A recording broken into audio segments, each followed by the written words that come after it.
the idea that Caleb Williams wasn't going to be the number one pick in the draft was just asinine. You find disagreements on every one of these quarterbacks except for Caleb Williams. And the most disagreement you get with Caleb Williams is, yeah, like he could have colored between the lines a little better on this play or that play. And there was a great one, like I saw on Twitter, he got criticized for like letting a receiver, right? Like passing up like an easy throw to a receiver to scramble. And it sort of like spoke to a conversation I had with a coach last week. And this is why it's so important. I think this is a good example of why it's so important to talk to the actual teams that are talking to the actual players, right? So this, to me, is an example of why it's really hard to trust somebody who's just watching the tape and not talking to people. Mm-hmm. So this guy said to me, he's like, yeah, there was a play that we had up with Caleb in the room where, you see he drops back in the pocket and he's got Brennan Rice over the middle. He was one of USC's receivers, it's actually Jerry Rice's kid. And he has him open, and he passes him up, and then he winds up breaking contain to the right and running for 25 yards. And so we asked him on the play, well, why did you pass up, an open receiver there?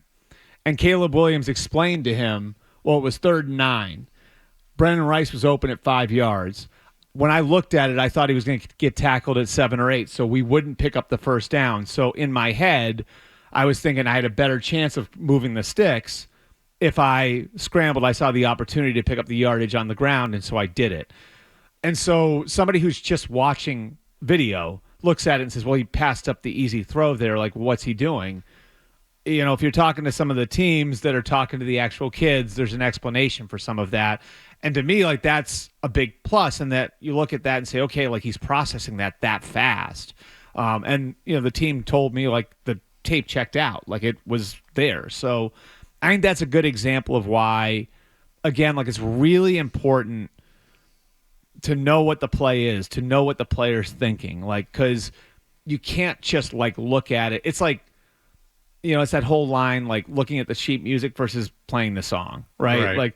Like you got to talk to the guy who's playing the song and not just look at the sheet music. Yeah, and it's also a little funny that people are crapping on a kid for picking up 22 yards with his legs, like as if that was like some terrible Although thing that was one of the criticisms with Zach Wilson that wound up coming true. Yeah, is that Zach Wilson passed up a lot of layups to try and make big plays, and it wound up being a problem. That whole offense, though, it seems now in hindsight, like that BYU offense was just insane. Like he was just throwing the ball downfield.